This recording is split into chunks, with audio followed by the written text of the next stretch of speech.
As we spend time exploring spiritual maturity and its relationship to emotional intelligence and emotional health, what I want to do this morning is talk about our relationship to weakness and limitation. It's not something we spend a lot of time thinking about or talking about in the church, but I want to explore our relationship to our weaknesses and our limitations and what that means for our spiritual journey. Perhaps you're sitting in the room and your body doesn't move the way it used to.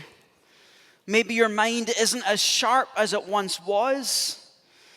Perhaps you never seem to have enough money to do all the things that are on your heart. Maybe you're battling chronic health challenges that are reducing your capacity. Maybe you've got a baby and you can't sleep, party, or travel the way you used to.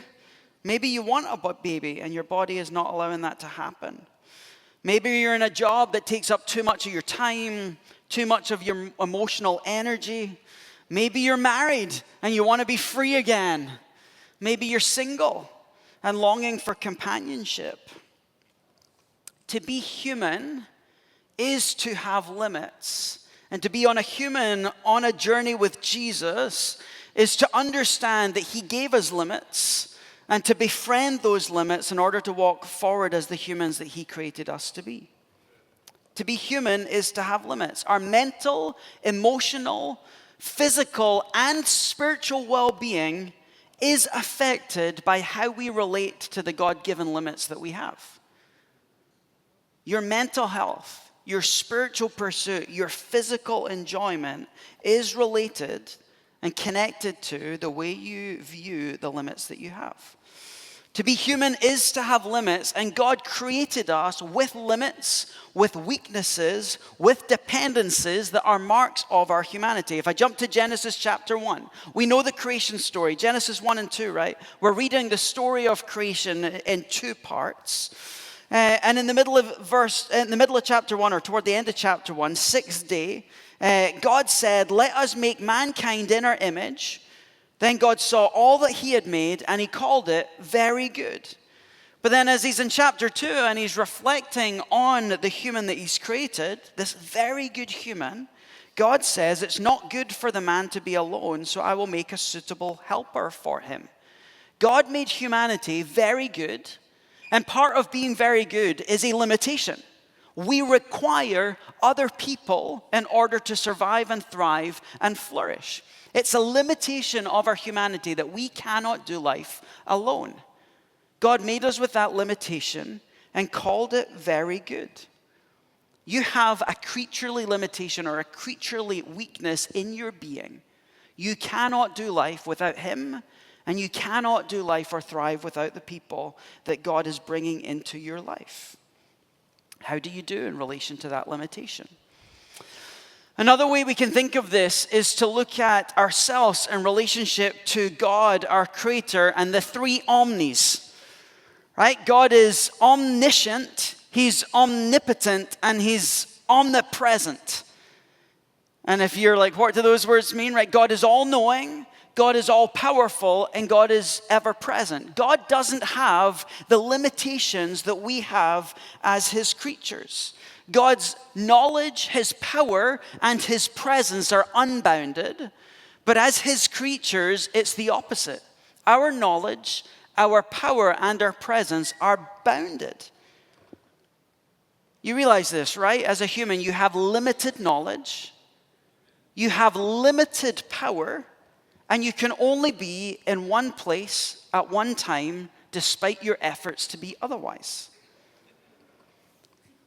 And I think the interesting thing is, it's our human bodies, our physical human bodies, that are the locus of the limitations that we experience.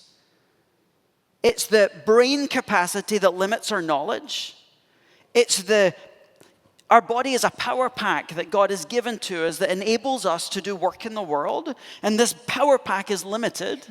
And some people's power pack is more like a Energizer battery in the Energizer Bunny. And some of us, we've been recharged so many times that our power source doesn't quite get to full charge anymore. And then our ability to be in one place at one time. We are given an embodied existence. I cannot be here and in Scotland at the same time. I cannot love every person in the world. I can only love the people that my physical body comes in contact with. Our human bodies are the locus of so much of the good, but also so much of the limitation that we encounter as humans. Rather than embracing and accepting the limitations that we have, and then allowing those to become vehicles of dependence on God and dependence on others, we've developed and inherited a fallen pattern that in our fallenness, we are always fighting to transcend the limits that God has given us. I don't know if you realize it, but every moment of the day, you're in a battle against your body trying to overcome its God-given limitations. This is a fallen pattern that was established right at the beginning of the Bible when we look at the fall story. Genesis chapter 3, God puts Adam and Eve in the garden and tells them, you can do whatever you want and eat whatever you want, just don't eat from the tree of the knowledge of good and evil. Then Satan comes to them and is offering them temptation. And in verse 5, he's tempting them. He says, if you eat from this tree, God knows that when you eat from it, your eyes will be opened and you will be like God, knowing good and evil. When the woman saw that the fruit of the tree was good for food and pleasing to the eye and desirable for gaining wisdom, she took some and ate it, gave it to her husband who was with her, and he ate it. Then the eyes of both of them were opened. The fallen world that we're living in is the result of Adam and Eve being created with a good limitation. They had limited knowledge. They didn't at this point have experiential knowledge of both good and evil. But the enemy comes to them and says, hey, God has limited you, and life would be much better if you transcend those limits and have the same kind of knowledge that God does. And so Eve looks at the fruit, she sees that it looks tasty, but she sees in the fruit the ability to transcend the limited knowledge that God has given her. And in that moment become like God. And so she eats from the fruit. She gives it to Adam, and horribly for us, their eyes were opened. The thing that they couldn't see before, what evil looked like and how you could walk in it, was now open to them. And through that, we inherit from them this pattern that in our pursuit of being like God, we are rejecting the limits he's given us and constantly trying to overcome them in a desire to look more like him and be more like him and feel more like him. Adam and Eve, enticed by Satan, tried to transcend a good God-given limit, and we are continuing to do the same thing today. I have built elaborate strategies in life to help overcome the limits that we have. We have defense mechanisms and coping strategies that help us deny the limits that we face and pretend we're God, right? One of those defense mechanisms or coping strategies is just what I said, denial. We deny that we have any limits. It doesn't matter that my body feels like it's falling apart. I am determined to do all the things that I used to do when I was 20 years old. I'm determined to deny the limits I have and press on anyway. We minimize the issues that we feel. We blame other people. It's not my fault, it's the doctor. It's not my fault that I'm not being patient today. It's my kids. It's not my fault, it's my wife. It's my friend. It's my job. We blame. If we're not blaming others, we turn the blame on ourselves and we try and overcome our limits by self-condemnation. It's my own fault that I'm here, so if I can just fix my problem, then I can overcome the limits that I'm facing. Most regularly, we spend our days trying to numb the pain that we feel as a result of the limits that we're up against. We binge watch TV, we complain to the people round about us, we go on shopping sprees, we engage in our hobbies, we workaholic our lives to death, trying to numb out the reality of the limits that we're facing. And then we do this horrible thing And social media doesn't help us, where we spend all our time comparing ourselves to the people round about us and beating us up that our limits seem worse than theirs, or tearing them down because they don't know what it's really like to live with the kind of things that I'm dealing with. We build elaborate strategies to transcend our limits. We do it internally and psychologically, but in our humanness, we are wonderfully creative in the cultural artifacts that we create in an effort to overcome the limits that we have. One of the best ones is the internet. The internet is a fantastic tool, but what is it? It's our attempt to be all-knowing. Even now with the genesis of AI and the forms that it is now, I can go onto a computer, ask a question, and get a decent answer from a machine right now. That means I don't have to face the limits of I don't know this. I don't have to invest the time to go learn and study. I can get all knowledge right now at the click of a button. We want to be all-powerful. Influencers. What are influencers? What are celebrities? They are our attempts to find power, fame, celebrity, celebration, money, wealth, all of those things that we do, trying to be seen and known and celebrated, because if I can just climb to the top of the ladder, I have power over everybody else. And like God, I can be all powerful. Social media and like globalization, especially the global news, social media and global news is one of the worst things for our mental health, because it tries to stop us from having the limit of being in one place at one time. I can jump onto the news and I can see what's going on in every place in the world simultaneously. I can maintain relationships with all my friends in Scotland, my friends in India, my friends in Dubai, my friends in England. I can keep track of my friends in Wilsonville, my friends in Hillsborough, my friends down in the south of California, in the Bay Area. I can keep track of them all. But by transcending my embodied existence and denying my ability to be in one place at one time, I spread myself so thin that I end up not being a good friend to any of them. And by trying to maintain a relationship with my buddies over in England, and it's great, right? We jump on Zoom, we catch up, we read books together, we pray for one another. But my pursuit of relationship with someone in England is stopping them from having the capacity to pursue the relationships they really need with the people right there in that one place at that one time. We are always trying to transcend the limitations that God has given us. The internet, social media, globalization are all things that are great tools and wonderful things to use in the world, but they are trying to convince us to overcome the limitations that God has given us. Hands up. I actually want to see hands. Hands up if you feel anxiety when you watch the news and see all of the brokenness all over the world. Wouldn't it be wonderful to jump back 200 years and only be able to know what was happening in your neighborhood? Right? Transcending being in one place at one time and reaching towards unlimited knowledge is causing us hefty anxiety that destroys our quality of life in the world. How many people in the room, show of hands, have done the comparison game by something you've seen on social media?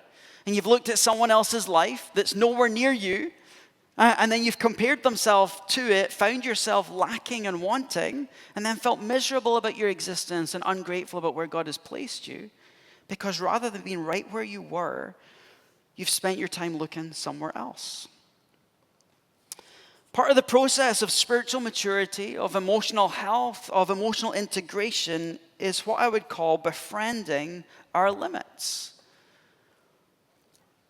The enemy of our soul wants us to spend all of our existence trying to transcend them. So the solution is that instead we accept and embrace and befriend the limits that we're up against. What if instead of fighting against your health struggle or the limitations of your age, you instead accepted them as something that God was allowing you to experience right now that perhaps is causing you to slow down and depend on Him and others? What might happen to peace of mind if instead of trying to transcend being in one place at one time and tune into everything all over the world, we stopped tuning into the news?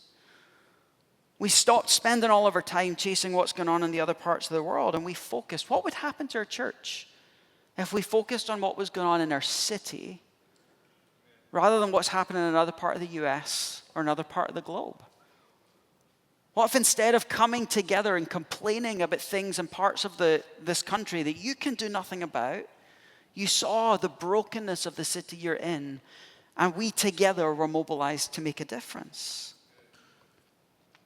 What might happen if we transcended, or if we stopped trying to transcend the limit of needing people and stopped trying to do everything ourselves and instead grasped our desperate need for one another and started reaching out to the people next to us to become the kind of friend to them that we need ourselves?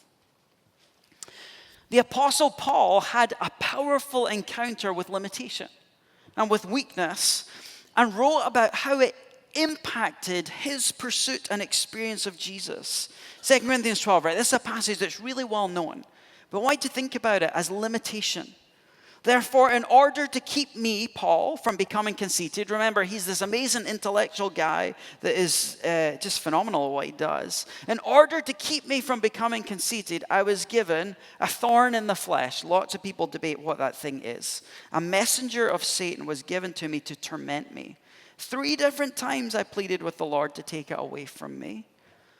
There's some of us in the room, we're like 200 times pleading with God to take something away and still complaining about the fact that it's not there. What does he do? 3 times I pleaded with the Lord to take it away from me. But he said to me, my grace is sufficient for you. My power is made perfect in your weakness. Or my power is felt best at that point of limitation. So what does Paul do? Therefore, I will boast all the more gladly about my weaknesses and about my limitations. Why? So that Christ's power may rest on me. That's why, for Christ's sake, I delight in my weaknesses, in the insults, the hardships, the persecutions, the difficulties. For when I'm weak, that's when I'm strong. Do you notice the so that? I will boast all the more gladly about my weakness. I will lean all the more into my limitations so that Christ's power will rest on me. And embracing weakness or befriending the limitations of the thorns that have been placed in our lives, we can experience the power of Jesus in a fresh way. I've asked this question before, right? Do you want the power of Christ to rest on your life? Let me see, and you don't have to put your hand up. I'm not going to judge you. If you want more of Jesus and his power in your life, let me see. Right? There's at least some of us that want more of Jesus in our lives. The rest of us are just too scared to put the hand up, right? If we want Christ's power to rest on us, the way that we do it is by boasting in our weaknesses and more boldly embracing the limitations that we're currently facing, rather than spending all our time fighting them, running from them, and complaining about them. Part of emotional health, part of emotional intelligence is the ability to acknowledge the limitations that we have, and rather than spend our whole lives fighting against them, befriend them and see the opportunities that they give for dependence on God, for dependence on other people, for inner transformation, and for fresh encounter with the power and the presence of Jesus. Rather than befriend these limits, we fight against them. We deny them. I'm not going to say we, I'm going to say I. I deny them. I complain about them. I get bitter. I get irritable, because, no one else resonates with that in the room. And I rationalize it all away, right? I've got reasons that I shouldn't have to face this. God could do so much more with me if I could be in 10 places at once. Or I could make a mess in 10 places at once, which is probably more likely. What if we took more seriously the command of Scripture to consider it joy when you experience all kinds of trials? What if we took it more seriously that suffering produces perseverance, perseverance produces character, character produces hope, and hope will never disappoint us? What if we took it seriously that rather than trying to pretend to the world that we have no weakness, we're not fooling anybody, what if instead we befriended our weakness and boasted in our weakness. What kind of community would this be if we came together and boasted in the ways that we fall short and how much we need Jesus and how much we need one another? There's no one walking in the room going, I can't fit here. There's no one walking in the room going, I'm not worthy. There's no one walking in the room going, my brokenness wouldn't be valued here. People would come in and feel seen and known and loved and able to be set free. A little side note, when I talk about befriending limit, when I talk about the limitations of our humanity, when I talk about the word weakness, there are two different types of limitations or weaknesses that we walk in as part of fallen human beings. What I've started talking about is what I'd call created limits or created weaknesses. God made us to depend on Him. God made us that we're not self-sufficient. We need one another. These are good created weaknesses that are part of how He made us. Theologically, we'd call it ontological. It's to do with how we were designed and how we begin and how we're supposed to be. Then there's this other category that I would call fallen limitations or fallen weaknesses. God didn't create you to have a whole bunch of health issues in your body, right? We were created to be whole in Him. A result of the fall is that we now fight with sickness and illness and pain and suffering. Part of our weakness is that our created weakness is the need for other people. Part of our fallen weakness is we sexualize that. And we end up longing for relationship and sexual intimacy in places that we shouldn't. And some of us have proclivities towards certain temptations that other people don't. There are limitations that we are supposed to befriend, like our need for other people. We're supposed to befriend that we need people. And we're supposed to lean into that and embrace it and celebrate it. And then come with Christ in it. There are things in our life that we shouldn't accept and allow to be there that are also limitations of our being. We need to befriend. If you're someone that engages in a lot of negative self-talk, you need to befriend it. I'm someone that I'm always negative in my mind, so I'm going to come to terms with that my default is negative self-talk. I'm befriending it. But Jesus, I need your help to walk away from it. I'm not going to live in negative self-talk for the rest of my life. If you're someone that wrestles with paralyzing fear, a weakness and a limitation, we befriend it by saying, I struggle with fear and anxiety, and that's okay. Lots of people in the world do, and it's okay to be that way. God, I need you to give me the faith that will help drive out fear.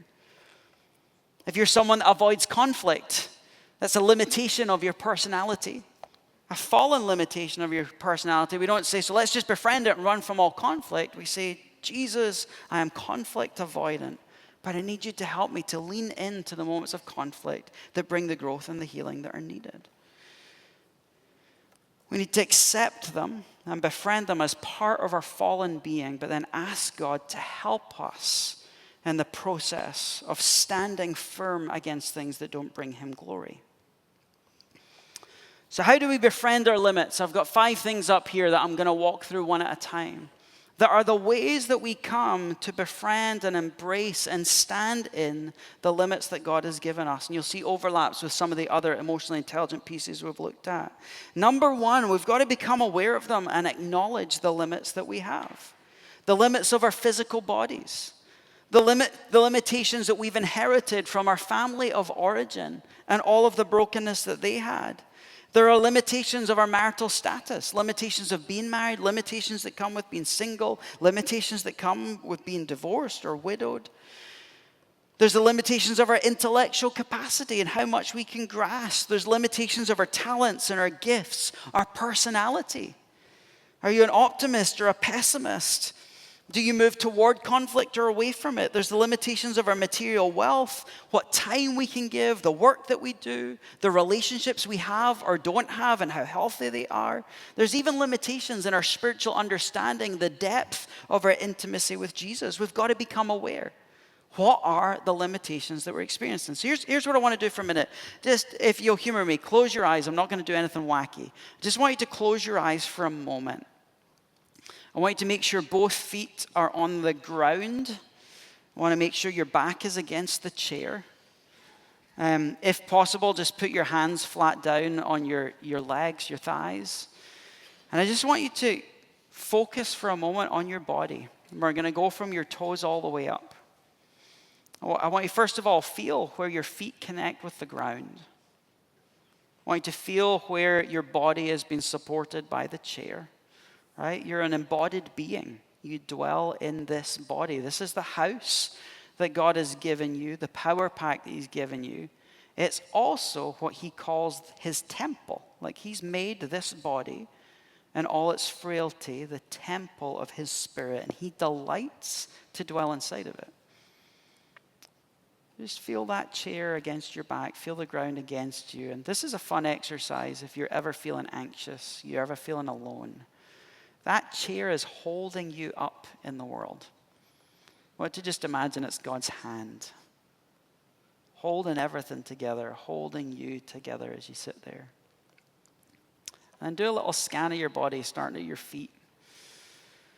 How do they feel as you go up your legs? Any pain, any discomfort? As you go to the small of your back, any tension, any stress? Up to your shoulders, are you tense or are you relaxed? You might want to just kind of do some little circles with your shoulder. Try and stretch a little bit. How's your neck? Maybe gently turn your head from side to side. How's your mind? Is it busy? Is it racing? Is it anxious? Is it sad? Is it happy? And what are the limitations? You can only be one place at one time. You don't know everything. You can't do everything, nor were you intended to. What are some of the things that aren't right? What are some of the things you don't like right now about your situation? Things that you don't like about your thought processes, things you don't like about your physical appearance, things you don't like about the ailments you're wrestling with. Are you willing to befriend those limitations? Or are you going to fight against them? You've got to become aware. Step one in spirituality is always become aware. Become aware of the presence of God. Become aware of one another. Become aware of what's going on in our bodies. Become aware of what God is doing. Number two, practice self-compassion and self-care. Be kind to yourself. Right? You have limitations. You have weakness. You have brokenness. You cannot do everything. You cannot be everywhere. You cannot get it right all the time. You cannot live perfectly. You cannot help every person. You cannot solve every conflict. You cannot meet all the needs in the world. You cannot follow Jesus without failing. So you got to practice self-compassion and self-care. Allow yourself to be human. Stop trying to be God for yourself. Stop trying to be God for God. Stop trying to be God for your family. Stop trying to be God for the church, and allow yourself to be human. Have compassion with your suffering and your brokenness, because you know, all the things that you feel, God knows about them. The most wicked thoughts in your heart, he knows about, and he chose you anyway. Practice self-compassion and then practice self-care. What are the things you need to do? Maybe you need to stop. Maybe you need to rest. Maybe you need a nap. I will give you permission once to nap instead of coming to church. Just once. Step 3, we're not good at this. We got to grieve the losses. The Western church, the Western world, we are terrible at grief and loss. Perhaps the hardest thing about befriending our limits is that we don't want to face the pain of the loss that we're encountering. We have to admit that I'm not as young as I once was. I got a haircut yesterday. Thanks for noticing. Things are a bit thinner on the top than they used to be. Fortunately, I'm slightly above average height, which means most people don't see it. You got to grieve. You're not as young as you once were. I've had this weird thing going on in my shoulder for a while. I love swimming. Swimming helps keep me fit. Swimming's one of the ways that my mind relaxes. I can't swim right now. because there's pain here. I'm grieving the loss of something that brings joy and self-care to me. I've got to grieve it. The first step in grief is admitting the limitation that we have and the loss that it brings with it. I can't do all the things that I used to be able to do. I can't help people the way I used to. And that one's really hard if you're someone that finds your identity in helping others. Because if I can't help people, who am I now? If you're someone that finds identity in climbing the ladder and you're getting older and your mind's not working the way it used to, can't climb the ladder the way I used to. So it's not just that my body and my mind is failing me. I now have to grieve the loss of identity, the loss of a dream, the loss of a goal that I had for myself. Part of grieving loss is making room for mystery. God tells us that he heals, and yet my body is ailing. What's the solution? Do I press into healing? Do I embrace my ailments? Why is he not answering? Mystery, we don't know.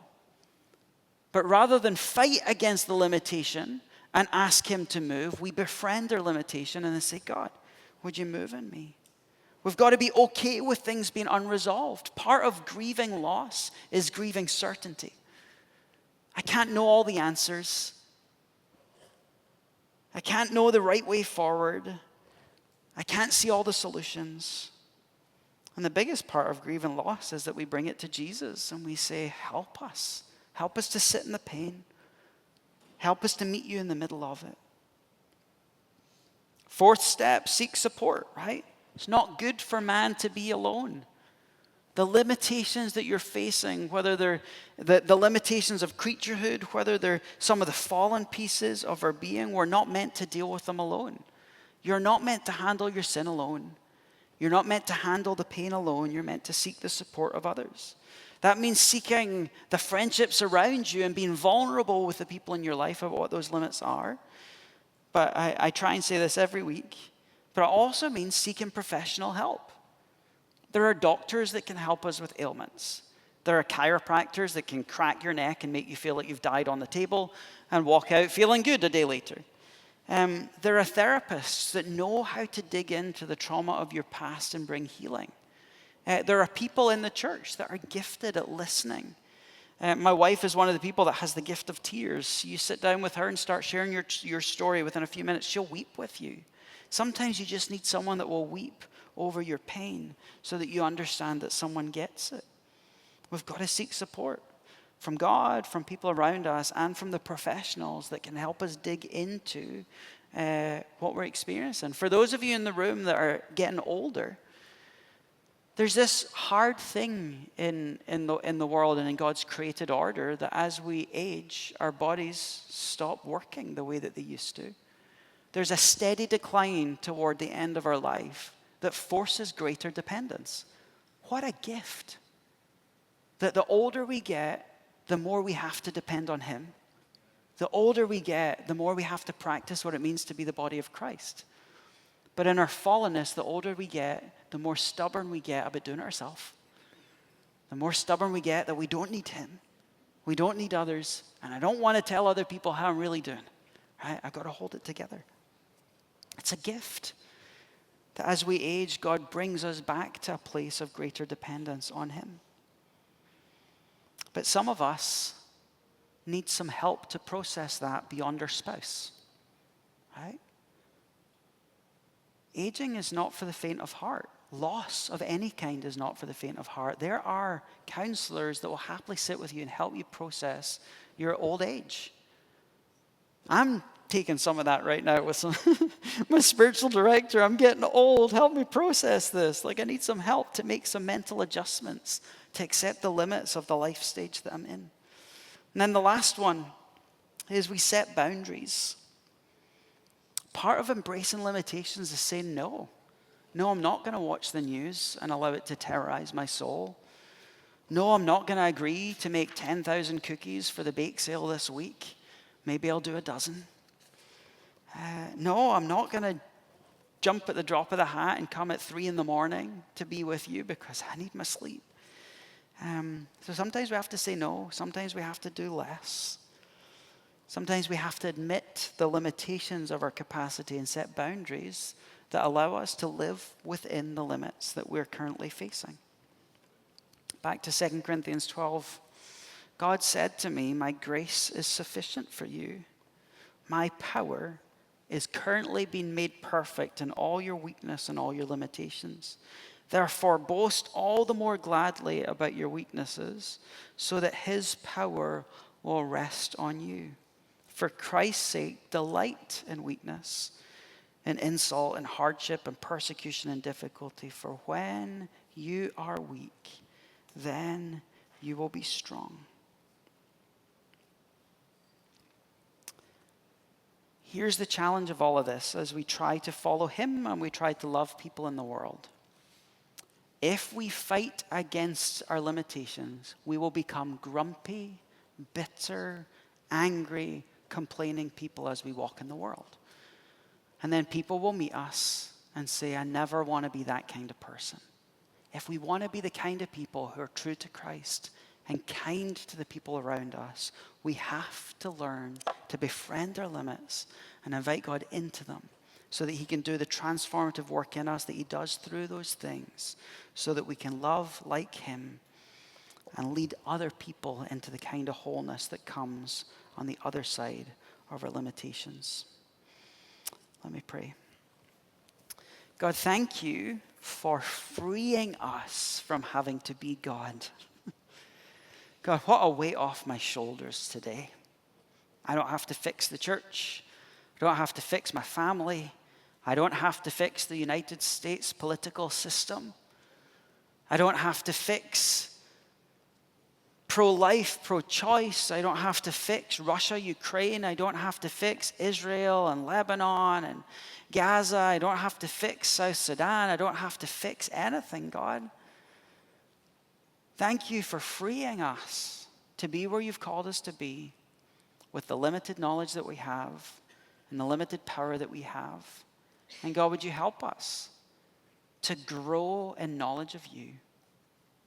Help us to take the power that you put in us and use it to love in a way that we could never love ourselves, to do things that we would never be able to do on our own. God, help us as the body to come together, to accomplish together what no one person can do on their own. And God, help us to be true to you, to be kind to people, and to play our part in being bold in the mission that you've given us within the limits of our humanity. For the sake of Jesus, we pray. Amen.